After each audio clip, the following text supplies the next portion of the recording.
नमस्कार, good morning. आप सभी को नव वर्ष की हार्दिक शुभकामनाएं। ईश्वर आपको नव वर्ष में स्वस्थ रखे, कोरोना जैसी महामारी द्वारा रिपीट न हो, इसके लिए भगवान से प्रार्थना करते हैं।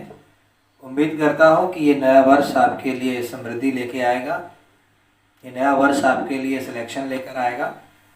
आप बढ़िया से तैयारी कीजिए, हम लोग भी आपके साथ में प्रयास कर रहे हैं, पूरा सहयोग आपके लिए है। तो आइए इन्हीं सभी शुभकामनाओं के साथ मैं प्रारंभ करता हूं अपने इस पर्यावरण के चैप्टर को, जिसमें हम लोग पिछले वीडियो में पढ़ रहे थे इकोलॉजी के बारे में। इकोलॉजी के मार्फत हम लोगों ने इकोसिस्टम की बात की थी और इकोसिस्टम में हमने बहुत सारी बातें की। हमने बात की कि इकोलॉजी में जैविक और अजैविक दो प्रकार के घटक होते हैं।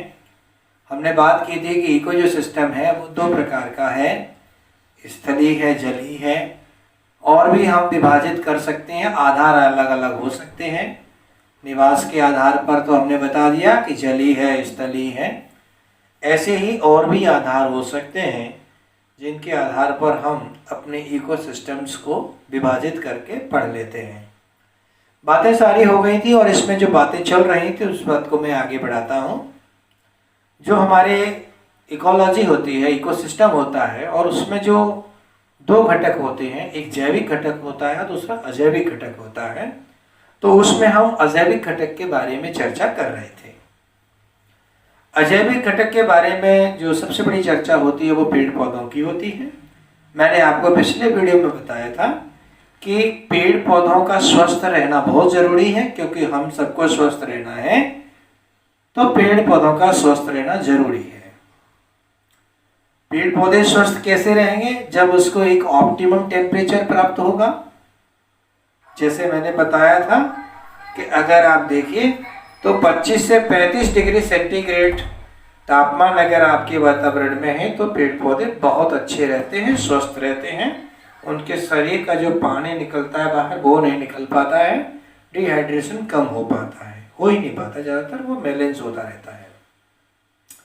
अधिक वर्षा तथा अधिक ताप के कारण चौड़ी पत्ती वाले वृक्षों के घने जंगल बनते हैं। आप लोग जानते हैं कि जहां 200 से लेकर 400 सेंटीमीटर के बीच में वर्षा होती है वहां बहुत घने जंगल होते हैं, बहुत घने वन होते हैं, और उनको हम सदाबहार वन कहते हैं। सदाबहार वन होते हैं, इसका मतलब है कि एक ही स्थान पर बहुत सारी प्रजातियों के वृक्ष समूह में होते हैं, ठीक, और चौड़ी पत्ती वाले होते हैं, ऊंचाई भी उनकी अधिक होती है। तो ऐसे वनों को हम सदाबहार वन कहते हैं। अधिक वर्षा और कम तापमान के कारण नुकीली पत्ती वाले वन हो जाते हैं।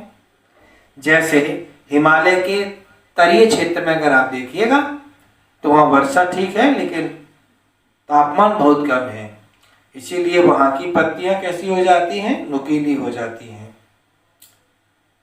जैसे चीड़ के वृक्षों के जंगल बनते हैं। कम वर्षा और अधिक ताप के कारण मरुद्भिद वनस्पतियां बनती हैं। जैसे रेगिस्तान राजस्थान में आप जाइए तो वहां वर्षा कम होती है, वाष्पन ज्यादा होता है, इसीलिए तो वो मरुस्थल है। तो वहां के जो पेड़ पौधे हैं वो सदाबहार पेड़ नहीं है, न उनकी पत्तियां चौड़ी हैं, न वो बहुत ऊंचे होते हैं, सामान्य वृक्ष होते हैं, और उनकी पत्तियां भी फोल्ड होकर नुकीले कांटों में बदल जाती हैं। जैसे कैक्टस है, बबूल है, खिजड़ी है, ये सब उसी मरुद्भिद वनस्पतियों के रूप में मानी जाती है।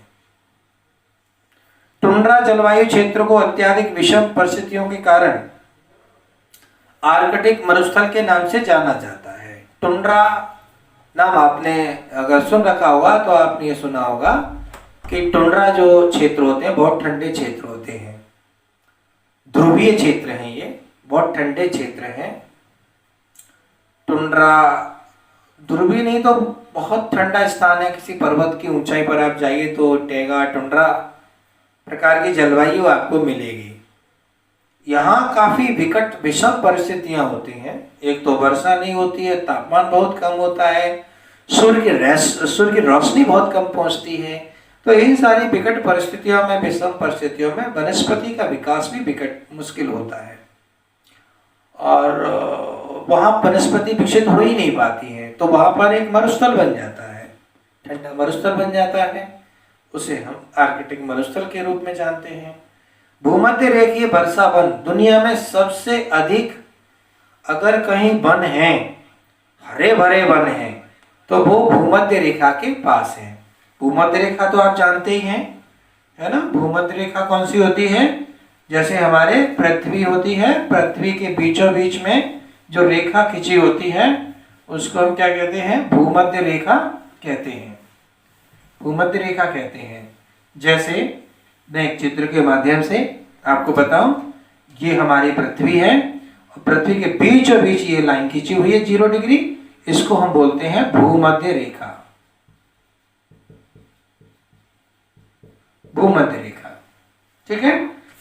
और यहां पर सूर्य का तापमान सबसे ज्यादा होता है, सूर्य का तापमान सबसे ज्यादा होता है, और इसीलिए यहां पर बाष्पन की क्रिया भी सबसे ज्यादा होती है। संघनन होने के बाद में यहाँ बादल भी सबसे ज्यादा बनते हैं, सबसे ज्यादा बादल बनते हैं, और सबसे ज्यादा यहाँ पर क्या होती है? वर्षा होती है। पर डे यहाँ पर वर्षा होती है, तो यहाँ तापमान भी ज्यादा है, वर्षा भी ज्यादा है, तो वहां जंगल भी कैसा होगा? हरा भरा होगा, चौड़ी लंबी पेड़ होंगे, चौड़ी पत्ती वाले पेड़ होंगे, और इनका जो प्राथमिक उत्पादन है वह सबसे ज्यादा होगा।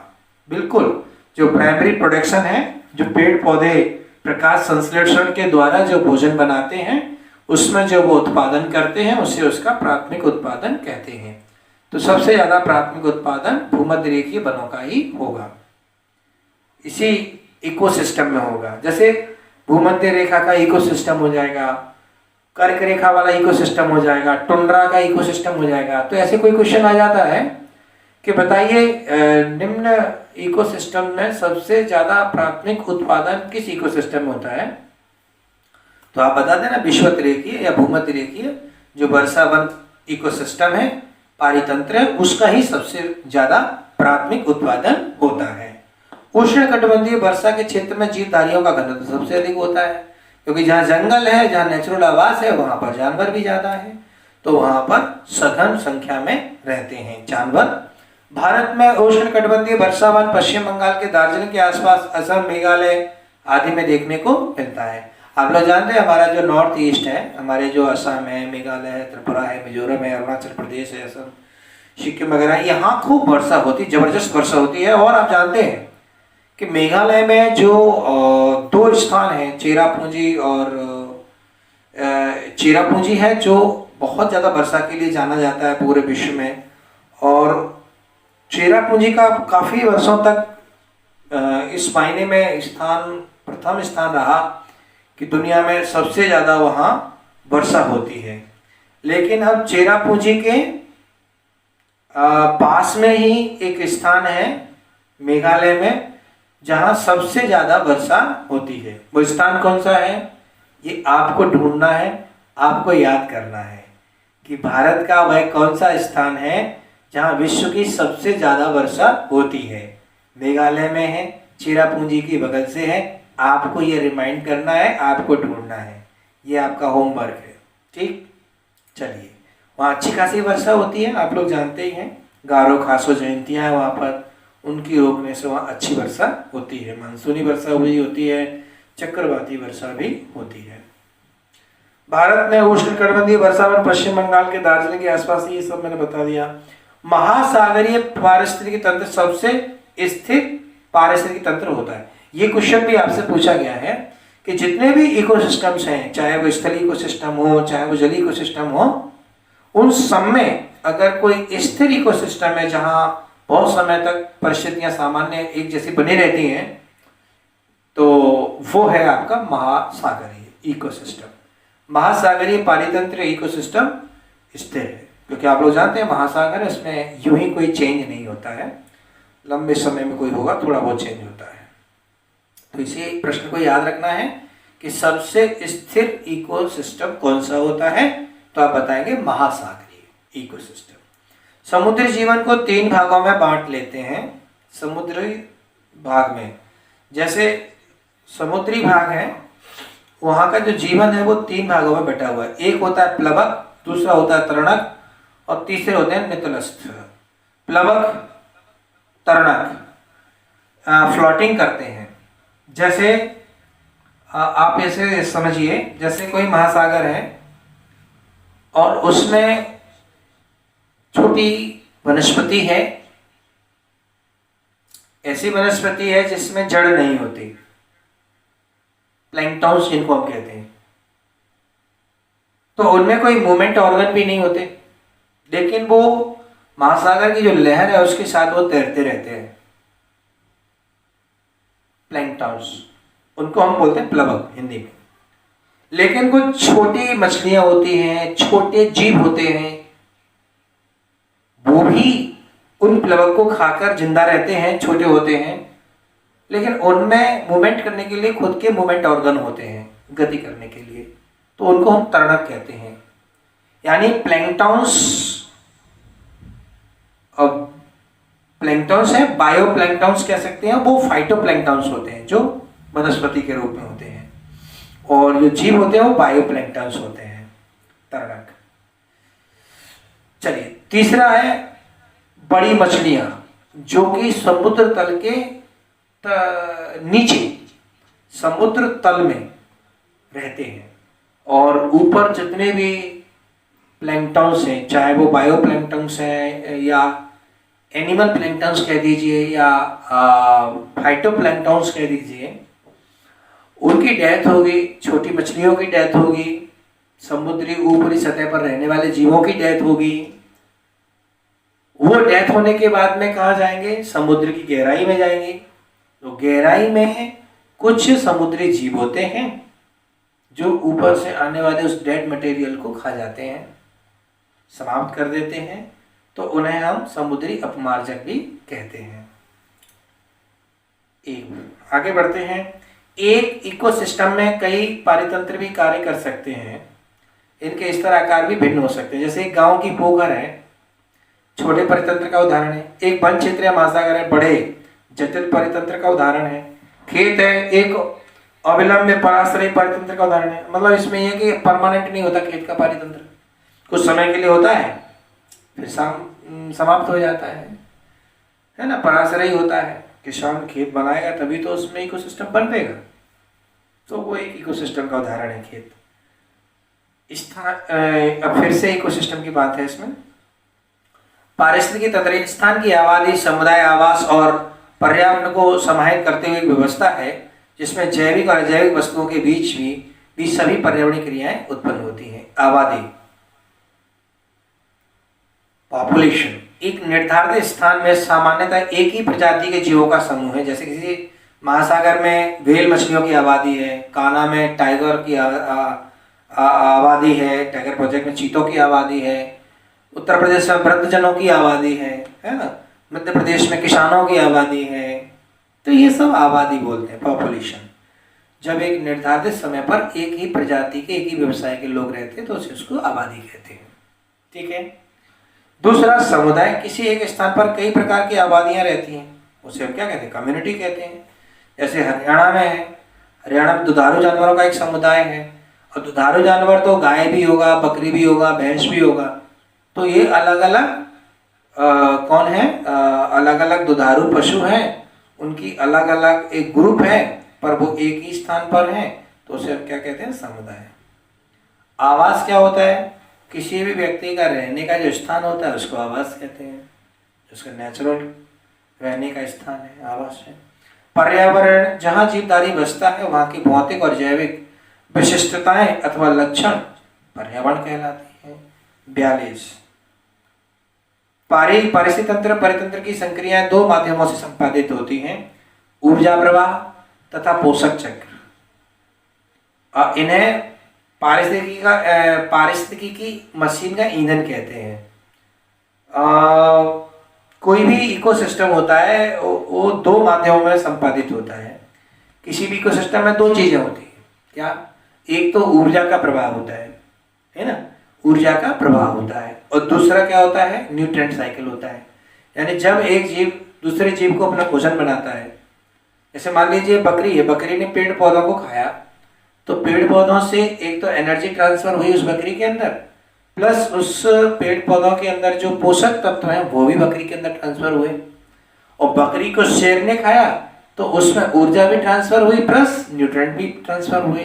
तो कोई भी इकोसिस्टम होता है एक तरह से, एक इकोसिस्टम में मतलब निर्भरता तो होती ही होती है, भोजन के लिए आवास के लिए निर्भरता होती है, और उसमें दो रूप मुख्य रूप से प्रवाहित होते हैं, एक एनर्जी और दूसरा न्यूट्रिएंट साइकिल।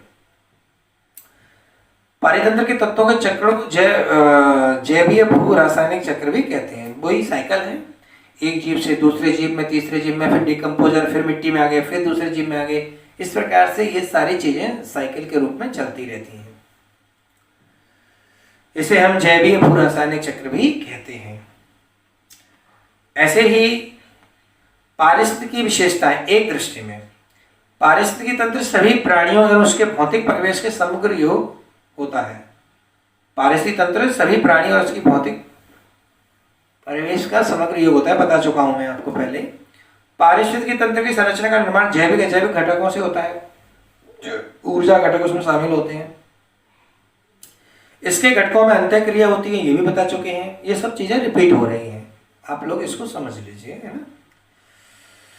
पारिस्थितिक तंत्र एक खुला तंत्र होता है जिसमें ऊर्जा तथा पदार्थों का सतत निवेश और आगम निर्गम होता रहता है। बिल्कुल कोई भी इकोसिस्टम है उसमें ऊर्जा आ रही है, ऊर्जा जा रही है, आना जाना उसमें इनकमिंग आउटगोइंग होता रहता है, ठीक है।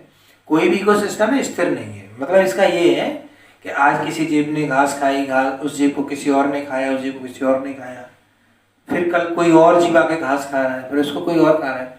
क्या है ये, ऊर्जा आती रहती है, जाती रहती है, इनकमिंग होता है, आउटपुट होता रहता है।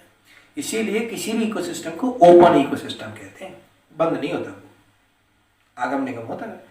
यह तंत्र विभिन्न प्रकार की ऊर्जा द्वारा संचालित होता है, परंतु सबसे महत्वपूर्ण सौर ऊर्जा होती है इसमें। पारिस्थितिकी तंत्र में प्राकृतिक और जीव मुख्य तत्व हैं। जीवों में मनुष्य ने तकनीकी विकास कर लिया है और इस तंत्र से प्रभावित कर दिया है, यहाँ की कार्य कुशलता को बढ़ाया है, कहीं कम कर दिया है। मतलब यह है कि हर एक नेचुरल इकोसिस्टम को मनुष्य ने प्रभावित किया है अपनी टेक्नोलॉजी से, है ना। तो वो तो आप समझ सकते हैं कि उसने अच्छा किया है, बुरा किया है, दोनों ही है। कई मायने में अच्छा काम भी किया है मनुष्य ने अपनी टेक्नोलॉजी के माध्यम से। जैसे मान लो पेड़ पौधों में कोई रोग लग रहा है तो मनुष्य की टेक्नोलॉजी है कि रोग प्रतिरोधक क्षमता पेड़ पौधों में विकसित कर देता है, वो पेस्टिसाइड डाल के पेड़ पौधों को बचा लेता है। तो ये एक अच्छी टेक्निक है जो उनके भले के लिए यूज हो रही है, लेकिन ज़्यादातर वो विनाश कर रहा है पेड़ पौधों का, किसी भी इकोसिस्टम का विनाश कर रहा है, तो वो एक निगेटिविटी भी जाती है। लेकिन मनुष्य ने दोनों तरीके से इस इकोसिस्टम को प्रभावित किया है, किसी भी इकोसिस्टम को। इकोसिस्टम को दो भागों में बांटा जा सकता है, एक है आपका प्राकृतिक इकोसिस्टम और दूसरा है मैन मेड इकोसिस्टम।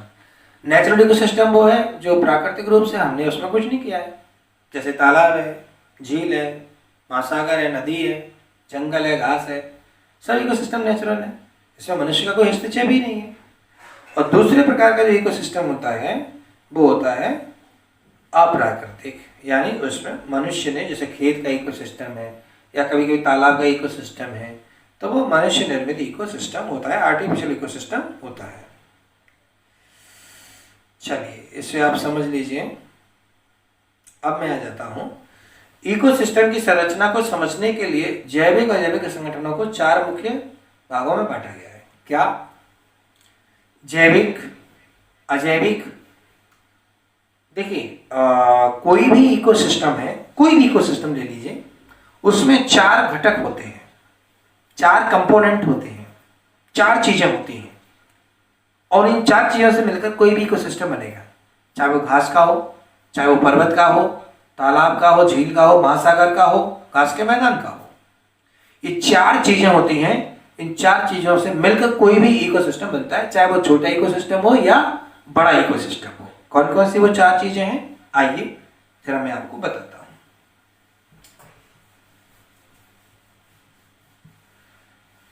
एक इकोसिस्टम है, उसमें चार चीजें हैं, ठीक है। जैसे मान लीजिए ये एक, हम मान लें ये इकोसिस्टम वाला एरिया है, ये कोई इकोसिस्टम है, ठीक है। मान लो ये घास का इकोसिस्टम है, घास का पारितंत्र है या घास का इकोसिस्टम है, ये मान लो ये है, एक मैदान है, एक निश्चित एरिया है। अब इस इकोसिस्टम को बनाने के लिए 4 चीजों की जरूरत है इसमें। पहला अजैविक घटक, पहले क्या है इसके लिए चाहिए, बिल्कुल अजैविक घटक, जैसे जैसे प्रकाश, जैसे वायु, जैसे खनिज तत्व इत्यादि। दूसरा क्या घटक चाहिए इस इकोसिस्टम को बनाने के लिए, उत्पादक।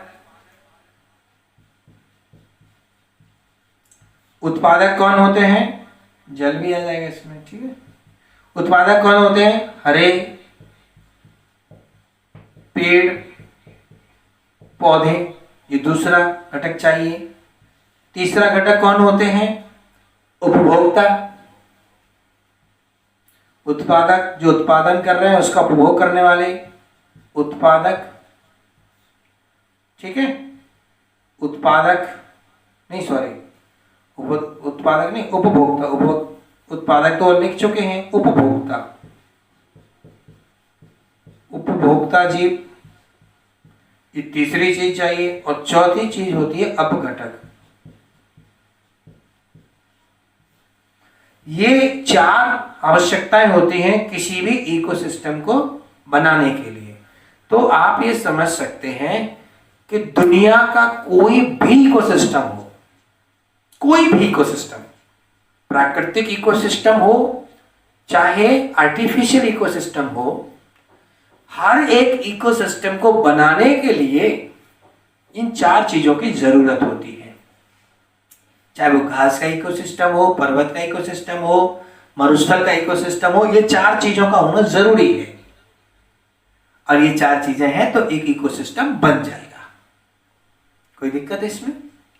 एक बार फिर समझ लीजिए, अजैविक घटक में प्रकाश, वायु, मिट्टी, खनिज तत्व वगैरह वगैरह ये सब आते हैं जिनमें जीवन नहीं है। और पेड़ पौधों के लिए जरूरी है कि नहीं है? पेड़ पौधे कौन होते हैं, उत्पादक होते हैं किसी भी इकोसिस्टम में। किसी भी इकोसिस्टम में वनस्पति ही उत्पादक है, और तो कोई उत्पादन करता नहीं है। एक साइनोबैक्टीरिया होता है, फिर पेड़ पौधे ही होते हैं सब।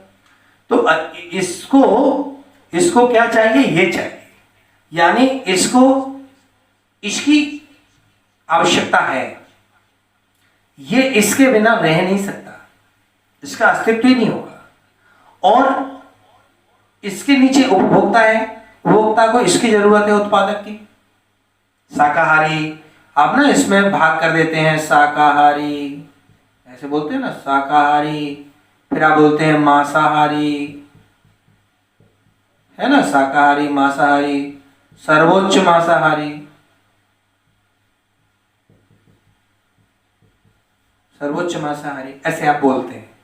क्लियर? तो ये शाकाहारी, मांसाहारी, सर्वोच्च, ये उपभोक्ता है।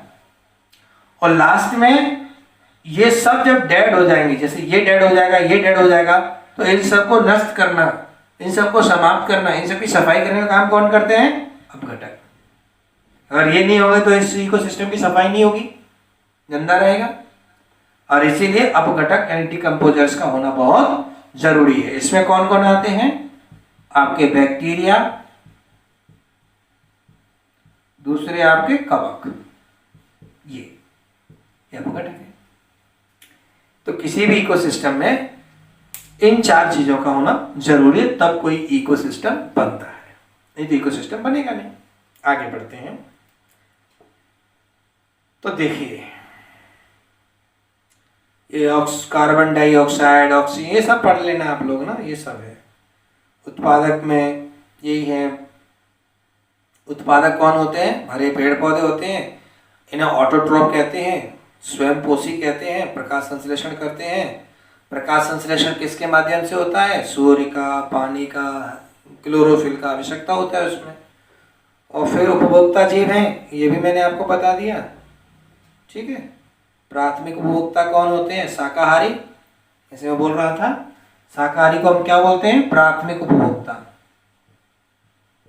याद रखना, जो प्राथमिक उपभोक्ता होता है ना, जो शाकाहारी होता है ना, वो कभी मांस नहीं खाएगा, कभी कोई और चीज नहीं खाएगा, सिर्फ घास खाएगा, वनस्पति ही खाएगा और कुछ नहीं खाएगा, इसीलिए इसे प्राथमिक उपभोक्ता कहते हैं। ठीक है ना। द्वितीय उपभोक्ता कौन होता है? मांसाहारी। ये प्राथमिक उपभोक्ता को अपने भोजन के रूप में लेता है, तो इसे हम क्या कहते हैं? मांसाहारी। लेकिन याद रखना, एक चीज मुझे याद आ रही है कि जो प्राथमिक के बाद में द्वितीयक उपभोक्ता होता है, कौन होता है? द्वितीयक उपभोक्ता। बहुत ध्यान से समझना इसको। द्वितीयक उपभोक्ता, इसके अंदर मांसाहारी है ये। अब ध्यान रखना कि ये ऐसे उपभोक्ता होते हैं द्वितीयक, जो अपने भोजन के रूप में प्राथमिक उपभोक्ता का ही उपयोग करते हैं। समझ में आ रहा है? प्राथमिक उपभोक्ता का ही उपयोग करते हैं। ठीक है। देखिए, एक चीज और गहरी बात है यहां पर कि आप एक सुनते होंगे सर्वहारी, एक शब्द आप सुनते हैं ना, सर्वहारी। देखिए,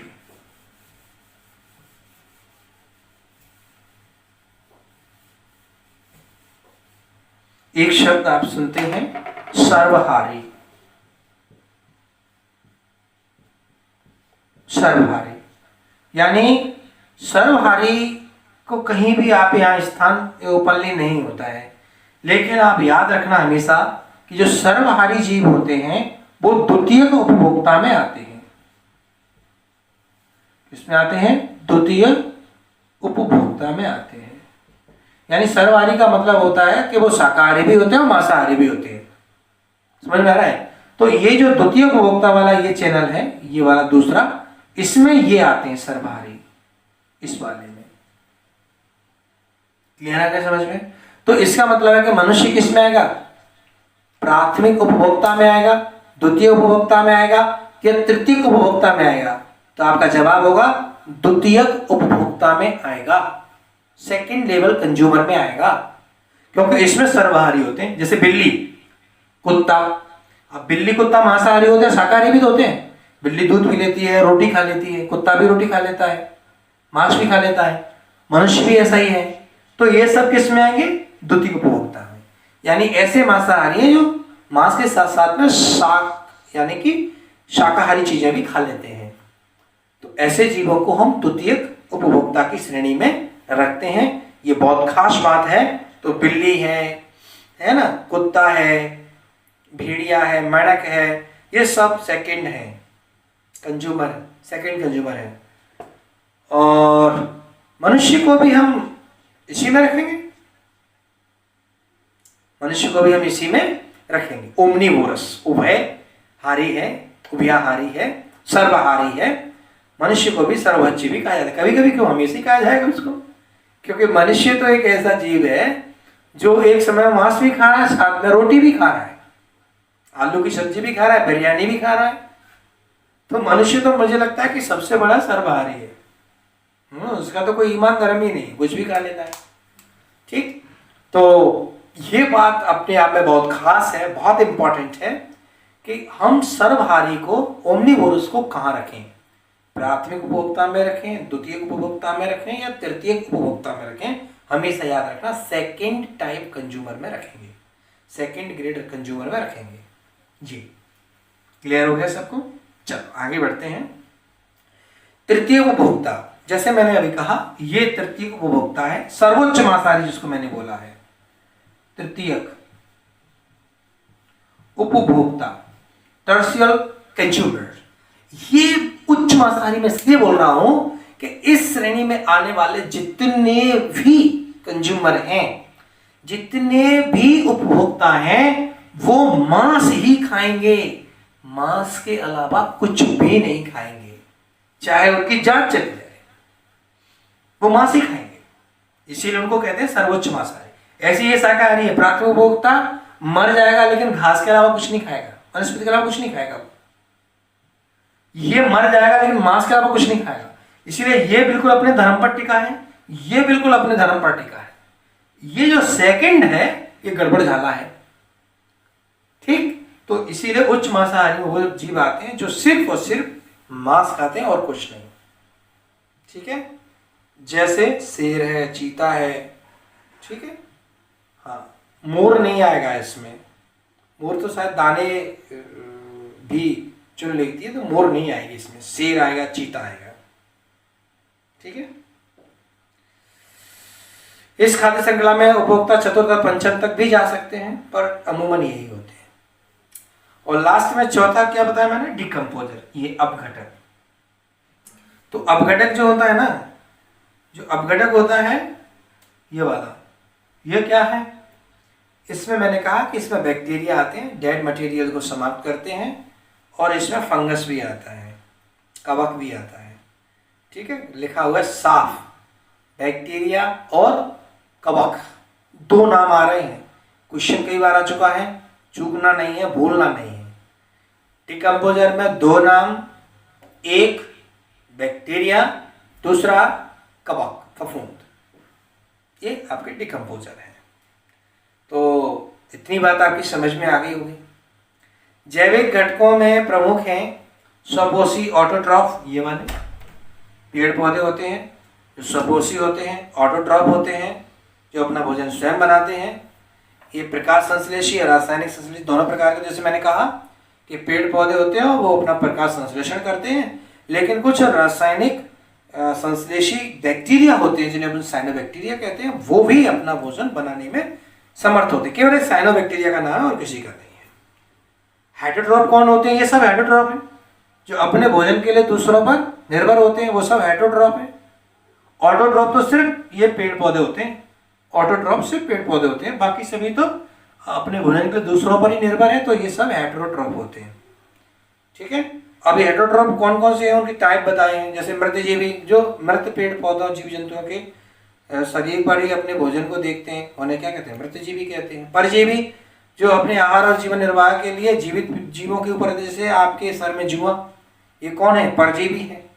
प्राणी संभोजी, बड़े जंतु जो मुख द्वारा आहार ग्रहण करते हैं उन्हें प्राणी संभोजी कहते हैं, मतलब वो एब्जॉर्ब नहीं करते, मुख द्वारा भोजन करते हैं। कुछ लोग जैसे अमरबेल है तो एब्जॉर्ब कर लेते हैं अपने भोजन को, वो नहीं। प्राणी संभोजी का मतलब होता है जो प्राणी के समान अपना भोजन करते हैं, मुंह से भोजन ग्रहण करते हैं।